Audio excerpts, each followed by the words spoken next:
Bismillahirrahmanirrahim. Assalamualaikum warahmatullahi wabarakatuh. Alhamdulillah, wassalatu wassalamu ala rasulillah wa ala alihi wa sahbihi wa man walah, amma ba'd. Kaum muslimin, para salafiyin yang semoga kita semua dirahmati oleh Allah Subhanahu wa ta'ala. Pada pertemuan yang ke-28 ini, insya Allah kita akan coba mengkaji sedikit masalah yang sering kita tuduh tentang saudara kita jamaah tabligh. Apakah saudara kita jamaah tabligh itu kelompok yang menyimpang, kelompok yang sesat, atau justru kebalikannya? Kita para salafiyin yang lagi-lagi gagal faham, lagi-lagi menuduh tidak sesuai dengan kenyataan. Para jemaah, perlu kita ingat satu hadis Nabi yang diriwayatkan oleh Imam Muslim, bahwa Rasulullah Shallallahu Alaihi Wasallam bersabda, wa iyyakum wal kadhiba fa innal kadhiba yahdi ilal fujuri. Kata Nabi Shallallahu Alaihi Wasallam, jauhilah oleh kalian kedustaan, karena kedustaan itu dapat mengantarkan kepada dosa-dosa yang lain. Imam An-Nawawi dalam kitab beliau Syarh Muslim menjelaskan apa yang dimaksud dusta. Kata beliau, innal kadhiba inda ahli sunnati huwa al-ikhbaru 'ani syai'i bi khilafi ma huwa sawa'un ta'ammadahu aw ghalata fihi. Kata Imam An-Nawawi, sesungguhnya kedustaan itu menurut ahlu sunnah adalah mengkhabarkan, memberitakan, menyampaikan tentang sesuatu berbeda dengan kenyataan, apakah disengaja atau tidak sengaja. Para jamaah, para salafiyin, hampir semua ustadz-ustadz kita, para ustadz salafi, hampir semuanya menganggap bahwa saudara kita jamaah tabligh adalah kelompok yang menyimpang atau kelompok sesat. Bahkan sebagian ustadz kita mengatakan kelompok sesat terbesar di dunia adalah jamaah tabligh. Para jemaah, dan ketika ditanya, para ustadz kita ketika ditanya kenapa atau apa alasan mengatakan jamaah tabligh sebagai kelompok yang sesat, ternyata semua alasan-alasan, semua tuduhan-tuduhan yang disampaikan oleh para ustadz kita mirip dengan 27 kajian yang sudah kita bahas. Semuanya hanya masalah ikut-ikutan dengan penjelasan sebagian ulama, tidak mengkaji lebih dalam, hanya ikut-ikutan saja. Sebagiannya lagi hanya gagal faham, tidak mengerti hakikat dakwah jamaah tabligh, gagal faham, kemudian menuduh. Sebagiannya lagi tak mengerti ijtihadiyah, masalah yang jelas perbedaan di kalangan ulama ahlus sunnah dianggap sebagai kesesatan, tak ngerti masalah ijtihadiyah. Dan yang terakhir, karena dusta tanpa disengaja. Saudara kita jemaah tabligh tidak seperti itu, dituduh seperti itu. Para jemaah, semua alasan-alasan tersebut demikianlah kenyataan-kenyataannya. Namun di sini insya Allah saya akan menyampaikan teguran untuk satu tuduhan saja, karena satu tuduhan ini adalah tuduhan yang hampir semua ustadz salafi menjadikannya sebagai sebab utama sesat dan menyimpangnya jamaah tabligh. Apa itu? Tuduhan dengan mengatakan bahwa jamaah tabligh adalah jamaah yang berdakwah tanpa ilmu. Baru saja tobat langsung diajak berdakwah, tentu menyesatkan. hampir semua ustadz salafi selalu menjadikan ini sebab utama menganggap sesatnya jamaah tabligh.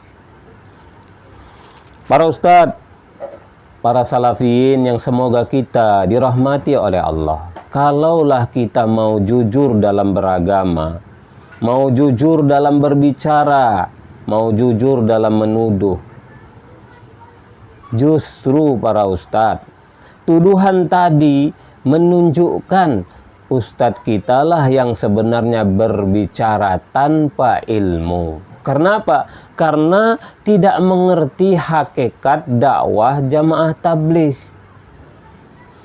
Para ustadz, sesuatu yang sudah sangat dimaklumi bahwa inti dari dakwah saudara kita jamaah tabligh adalah khuruj fi sabilillah. Apa itu khuruj? Khuruj itu keluar, meninggalkan keluarga, meninggalkan semua kesibukan dunia, minimal 3 hari dalam sebulan, minimal 40 hari dalam setahun, minimal 4 bulan dalam seumur hidup. Ngapain?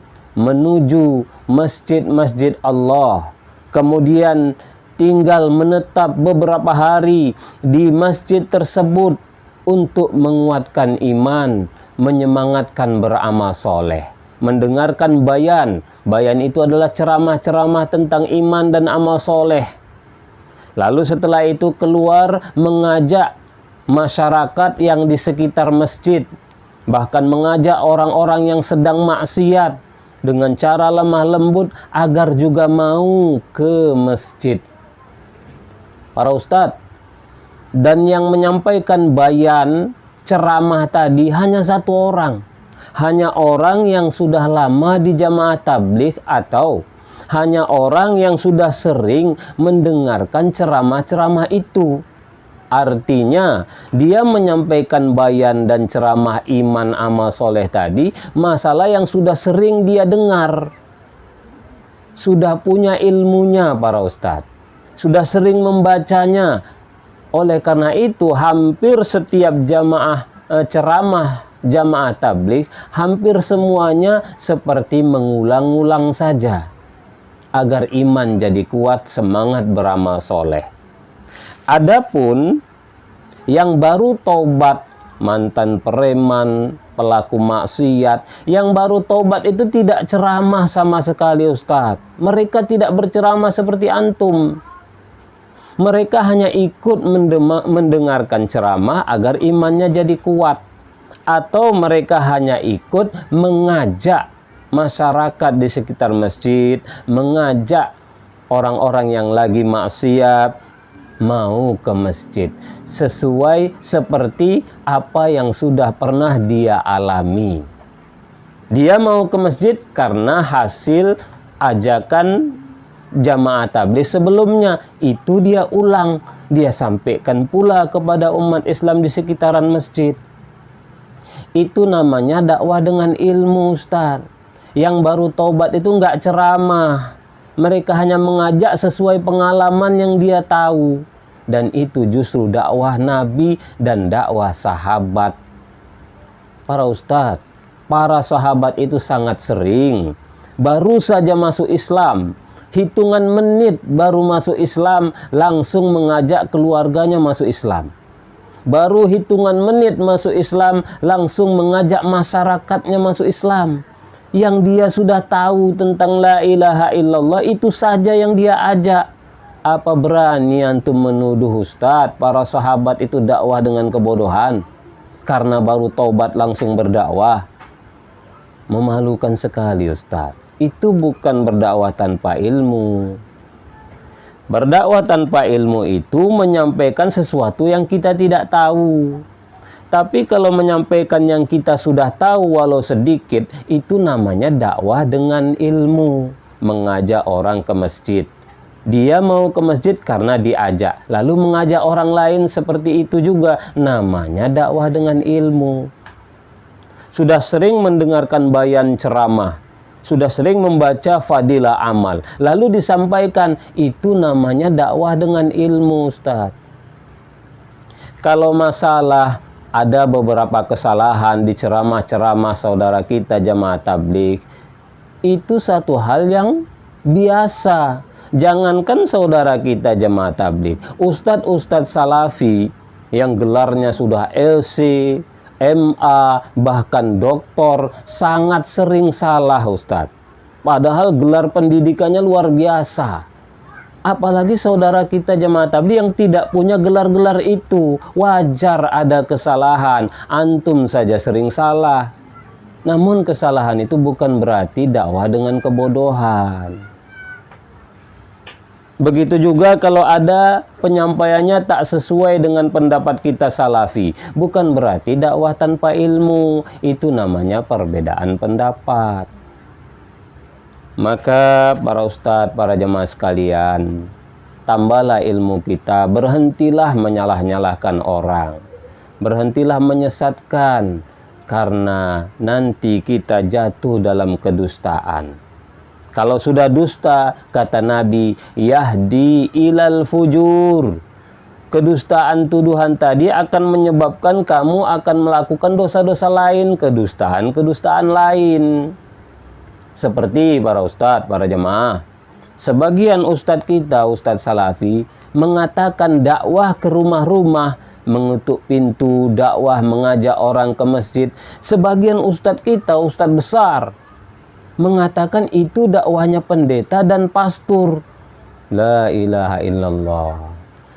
Dakwah ke rumah-rumah itu ustaz, itu langsung dakwah Nabi, ajaran Nabi kita Muhammad sallallahu alaihi wasallam. Beliau sangat sering mendatangi kemah-kemahnya kaum musyrikin di musim haji, mengajak mereka masuk Islam. Itu ajaran Nabi. Antum tuduh itu ajaran pendeta, ajaran pastor. La ilaha illallah. Berarti antumlah yang bicara dengan kebodohan para ustaz. Maka berhentilah, nanti sangat memalukan. Sebagian ustadz kita, ustadz senior, bahkan sempat dianggap sebagai ahli hadis, sangat senior sekali, luar biasa, mengatakan khurut, meninggalkan keluarga untuk dakwah, itu sama dengan mengembara. Mengembaranya Buddha. Jadi itu meniru ajaran Buddha. La ilaha illallah. Keluar berdakwah, jelas harinya, jelas tempat yang dituju, antum katakan mengembara. Ustadz, siapa sebenarnya yang berdakwah dengan kebodohan tanpa ilmu? Siapa Ustadz? Jamaah tabligh atau antum? Dakwah, keluar berdakwah, antum katakan mengembara. Mengembara itu Ustadz, berkelana tanpa tujuan, tidak jelas. Itu namanya mengembara, tidak ada dalam Islam begitu. Tapi kalau berdakwah, itu ajaran Nabi.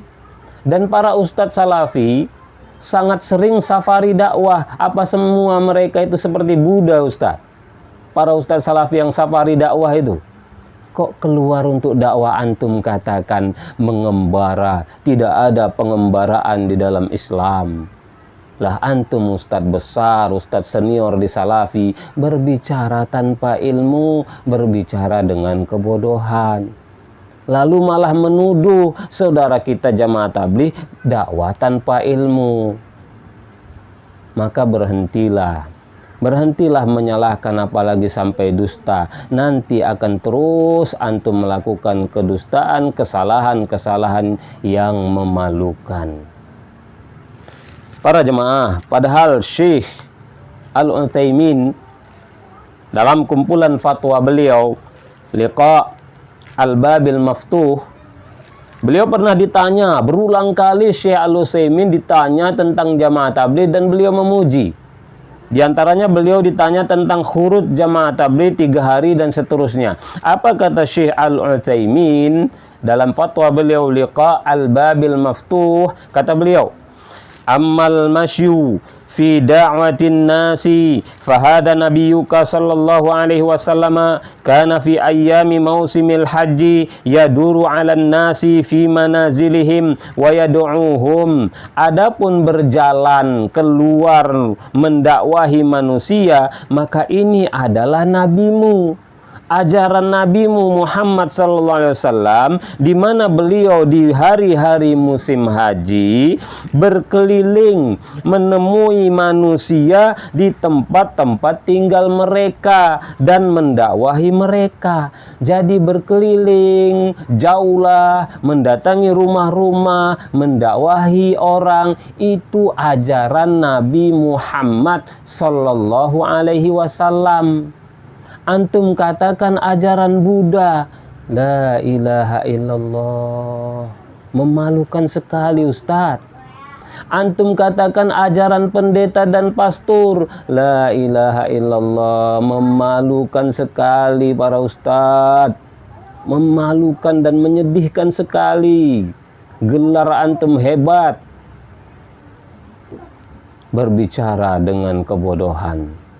Itu ajaran Nabi. Kemudian kata Syekh Al-Utsaimin, wa amma tartibuha bi thalathati ayamin aw bi arba'ina yawman aw bi sittati ashhurin. Adapun mengaturnya menjadi 3 hari atau 40 hari atau 6 bulan atau yang semisal itu 4 bulan. Kata Syekh Al-Utsaimin, fahum yaqulun hadza tertib. Ini hanya tata tertib, hanya merapikan dakwah saja. Wasilatul istiqomati lid-da'wati, supaya sarana supaya bisa rutin berdakwah. Itu sarana, Ustaz. Kata Syekh Al-Utsaimin, wal wasailu ma laha hasrun, dan sarana itu tidak ada batasnya, boleh-boleh saja dibuat setiap bulan 3 hari, silakan. Kita setiap minggu ada kajian, sama itu Nabi tidak pernah contohkan. Itu kan supaya rutin Ustaz, supaya tidak tiap pekan bisa ngaji, tiap malam minggu ada kajian, tiap malam Jumat ada kajian. Nabi nggak pernah ajarkan itu Ustaz. Itu sarana supaya bisa rutin ngaji. Begitu juga dakwah jamaah tabligh, tiap bulan 3 hari, tiap tahun 40 hari. Itu sarana supaya bisa rutin, imannya dikuatkan, semangat amal solehnya ditingkatkan. Para jemaah, itu kata Syekh Al-Utsaimin. Antum tuduh dakwah pendeta, antum tuduh dakwah Buddha. Berbicara dengan ilmu Ustaz, jangan dengan kebodohan. Demikianlah nasihat yang semoga ini bermanfaat. Kembali lagi saya menegaskan, berhentilah menyalah-nyalahkan umat Islam, apalagi menyesat-nyesatkan umat Islam. Berhenti para ustadz. Tambah ilmu kita, tambah ilmu antum. Bahkan tidak sekedar menambah, tapi ralat ustadz. Antum sebar kesalahan, antum sebar kebohongan, itu ralat ustadz. Itu dosa besar. Antum melakukan dosa besar, 2 dosa besar. Berbohong dan memfitnah, menyampaikan sesuatu tidak sesuai kenyataan dan menuduh orang yang tidak melakukan. Antum katakan jamaah tabligh dakwah tanpa ilmu, padahal mereka pakai ilmu, dan antum menuduh mereka yang mereka tidak lakukan. Itu 2 dosa besar. Bertobatlah kepada Allah, ralat kesalahan, tambah ilmu. Semoga Allah memberkahi kita, mengampuni segala kesalahan-kesalahan kita, dan memperbaiki dakwah kita. Tidak lagi menebar kesalahan, kedustaan, tidak lagi menebar fitnah. Wallahu a'lam bishawab. Semoga ini bermanfaat. Assalamualaikum warahmatullahi wabarakatuh.